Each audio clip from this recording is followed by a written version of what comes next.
5 tahun aku bekerja di pabrik, dan kini aku sudah bisa sedikit menikmati hasil jerih payahku selama ini.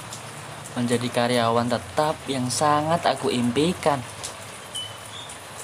Dengan begitu, aku tak perlu lagi pusing-pusing mencari pekerjaan lain. Namun kini kepalaku pusing karena berakhirnya hubungan asmara yang sudah aku jalani selama 3 tahun.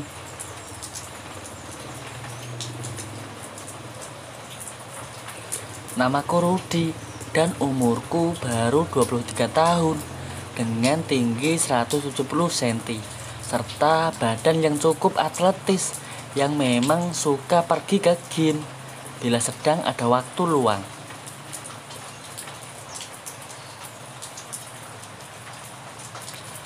Kuseruput secangkir americano yang sejak tadi kupesan sambil sesekali memainkan HP untuk menghilangkan rasa suntuk dan galau yang sedang melanda.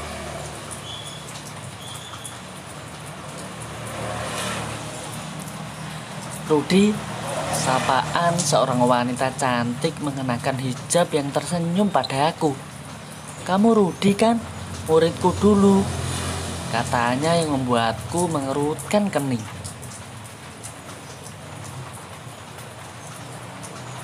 "Maaf, ibu siapa ya?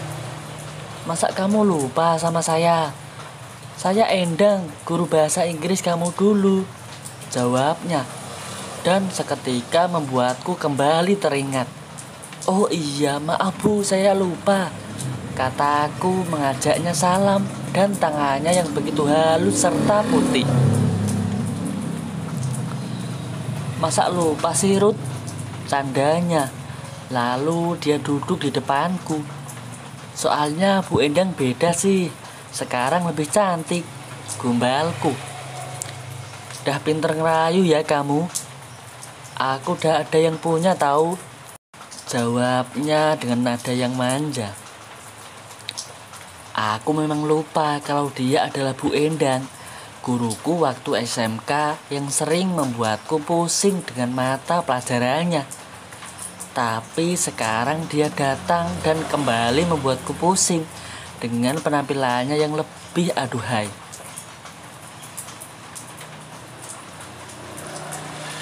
Ada juga gundukan yang lebih besar dan tinggi menjadi pusat perhatian mataku.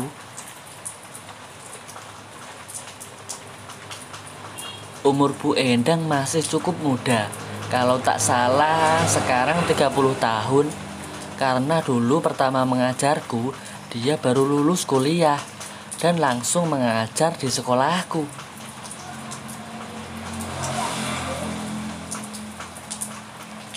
Wajahnya masih tetap cantik dan menarik, dengan pipi yang sekarang tambah cabi, serta stil pakaiannya yang mengikuti zaman.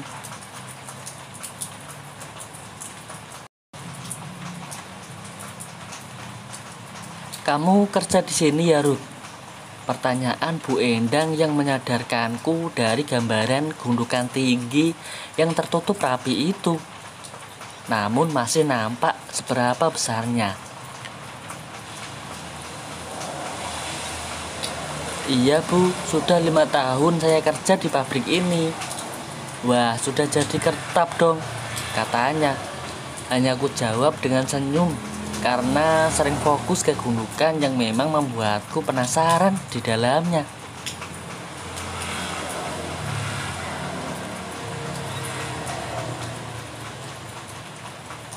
"Ibu sendiri kok di sini?" "Iya, kebetulan ada saudara yang nikah, jadi ibu datang sekalian liburan," jawab Bu Endang. Lalu pesanan datang. Kamu bawa motor gak?" "Bawa Bu." "Kenapa?" tanya aku.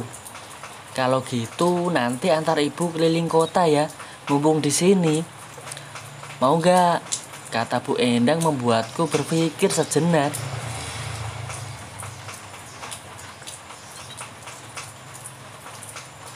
"Boleh deh Bu, nanti saya antar kemana saja." Setelah itu kami lanjut mengobrol, mengenang masa lalu disertai canda tawa. yang membuat mata ini kembali gagal fokus. Terjadi gempa ringan yang membuat gundukan tertutup itu bergerak sendiri.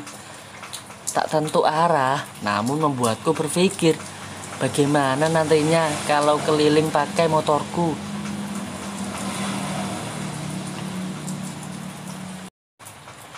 Udah yuk, biar ibu yang bayar. Sebagai tanda terima kasih, kamu sudah mau mengantar ibu jalan-jalan. Wah, jadi enak sayang ibu, kataku sambil tersenyum. Kamu itu. Lalu ku tarik gas dengan pelan, menyusuri jalan beraspal yang begitu ramai. Dan karena ini malam minggu, jadi tambah ramai dengan muda-mudi yang keluar dengan pasangan mereka. Semua itu tak membuatku galau.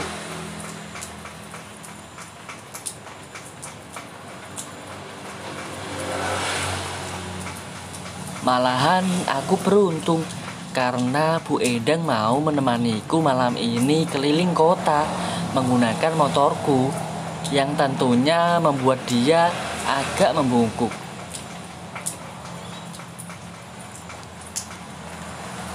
Jika Bu Endang ingin pegangan, dia harus sedikit merangkulku karena motor yang kupakai tipe motor sport yang jok belakangnya lebih tinggi.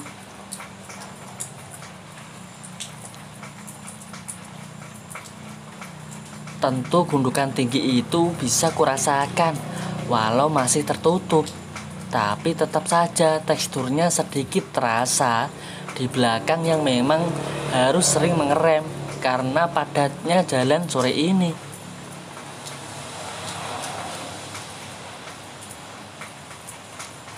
Tujuan kami adalah alun-alun yang tentu menjadi salah satu tempat favorit buat malam mingguan. Aku dan Bu Endang menikmati suasana malam yang begitu ramai. Kami berjalan bersama, dan saat aku di belakang, aku baru tahu kalau di sini ada bukit belakang yang begitu indah dan tampak besar menjulang dengan tekstur yang tidak biasa. Walau tertutup gelap, namun masih tampak ada yang berbentuk dari bukit belakang tersebut. Ditambah beberapa kali goncangan seperti gempa yang membuat bukit belakang selalu bergerak.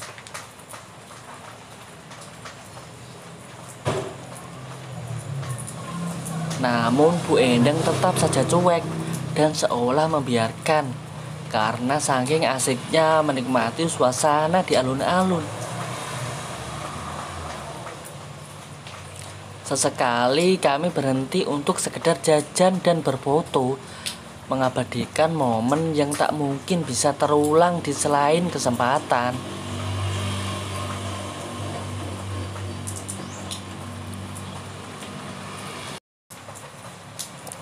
Tapi di saat-saat tertentu, kulitku merasakan ada benda empuk yang tersenggol membuatku jadi merinding. Apalagi saat hari sudah semakin malam.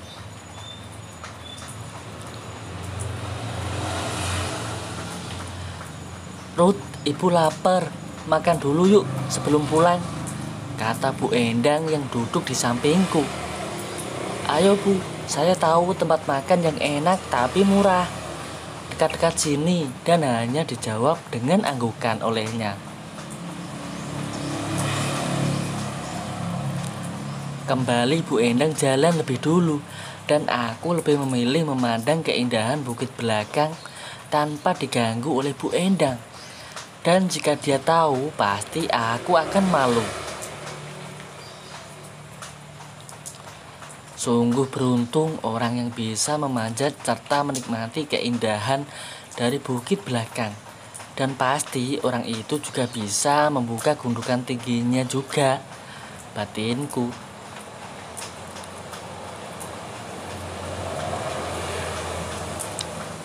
Ayo Ruth, ibu sudah lapar, kata Bu Endang yang kembali mengagetkanku. Buru-buru kususul beliau dan meninggalkan sejenak keindahan bukit belakang yang tertutup warna hitam gelap itu.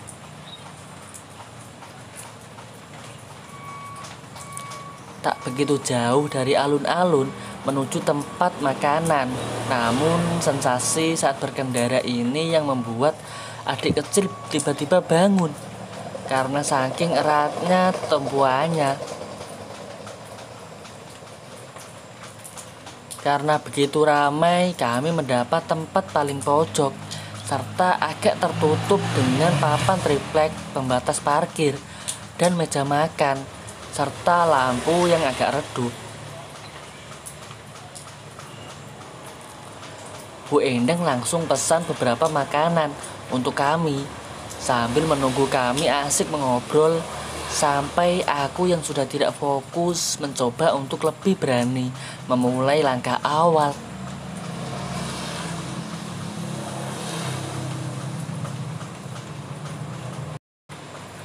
Bu Endang cantik sekali sekarang, kata aku, memegang tangannya. Kamu ada-ada saja, Ruth. Aku udah tua juga. Tak kuhiraukan jawabannya, dan langsung aku menyambarnya.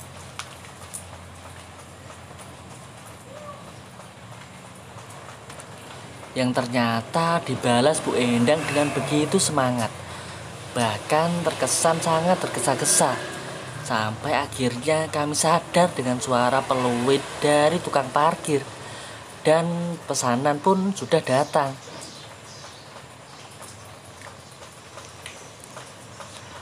Aku putuskan untuk menunda pelajaran yang baru kumulai dengan Bu Endang dan mengatakan aku memberi pelajaran yang lebih setelah makan.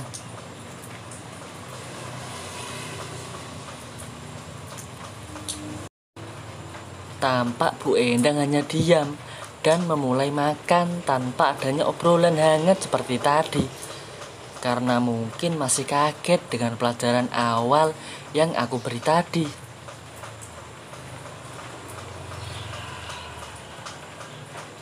Tak butuh waktu lama, semua makanan yang kami pesan telah habis dan Bu Endang masih aja diam seperti enggan berbicara pada aku. Karena tak enak, jadi aku meminta maaf padanya. Tapi Bu Endang malah tambah sedih dan mengatakan isi hatinya.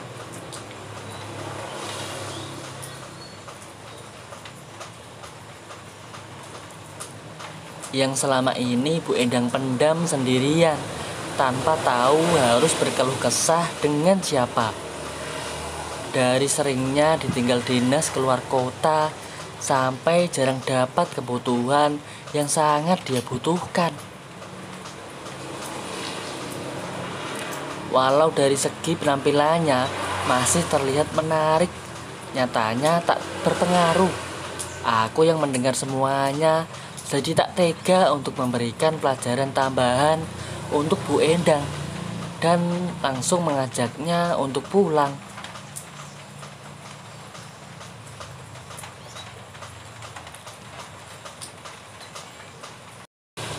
Di tengah perjalanan mengantarkan Bu Endang, tiba-tiba perutku terasa sakit dan ingin buang air besar.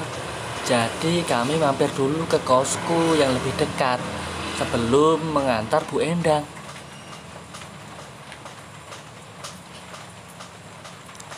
Karena sudah tidak tahan, aku langsung masuk kamar mandi dan menuntaskan hajatku.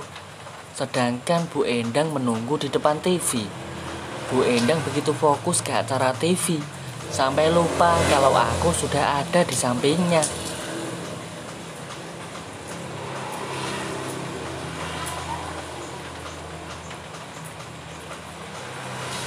Bu, mau saya antar sekarang? Istirahat dulu ya Ruth di sini.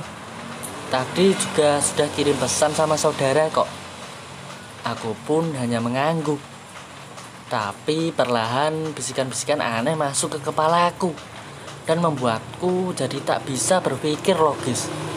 Sampai dudukku lebih dekat ke Bu Endang. Sepertinya Bu Endang memberikan kode untukku dan kesempatan untuk memberinya pelajaran kehidupan yang selama ini hanya kupelajari di kamar mandi.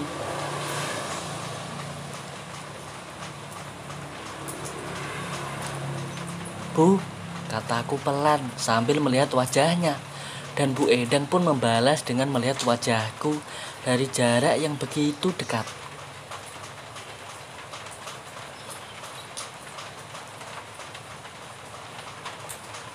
Entah siapa yang memulai duluan, tapi kami sudah sama-sama siap memberi pelajaran. Bahkan Bu Endang terkesan sangat semangat, sampai dengan gaya mengajar yang berbeda.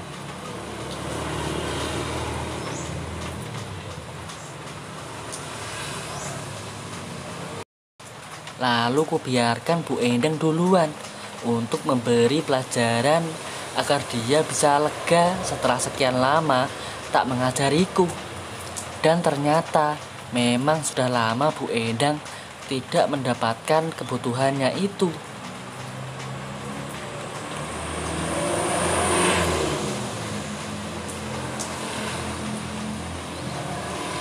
Terlihat dari awal sampai sekarang dia begitu gencar dengan setiap trik dan cara yang bervariasi agar aku paham dengan pelajarannya.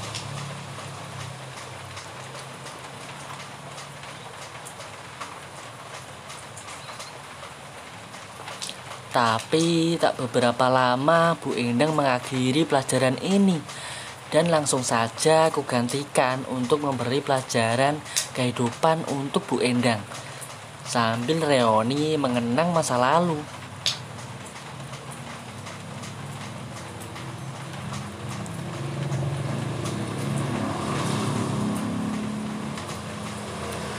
Kuajari teknik dan cara baru agar bisa diterapkan Bu Endang nantinya. Dan Bu Endang terlihat senang dengan cara aku mengajar.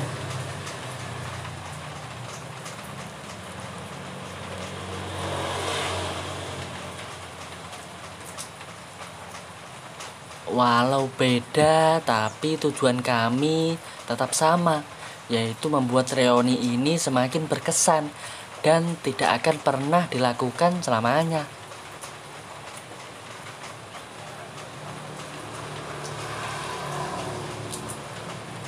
Setelah 1 jam memberi pelajaran, kami sama-sama kelelahan dan beristirahat sambil menonton TV.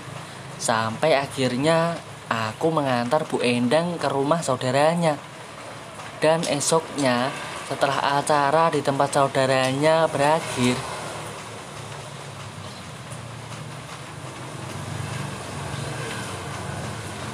Bu Endang kembali menemuiku untuk melanjutkan pelajaran yang tak akan pernah selesai.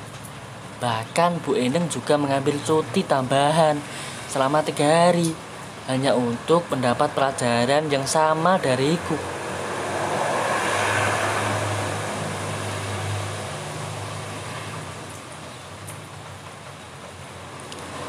Dan selama proses pembelajaran, aku juga cuti dan selalu mengajari Bu Endang dengan teknik dan trik yang baru, bahkan tak kenal waktu. Siang malam kami gunakan untuk belajar yang sangat mengasihkan, bahkan bisa membuat terbuai seperti mimpi saja.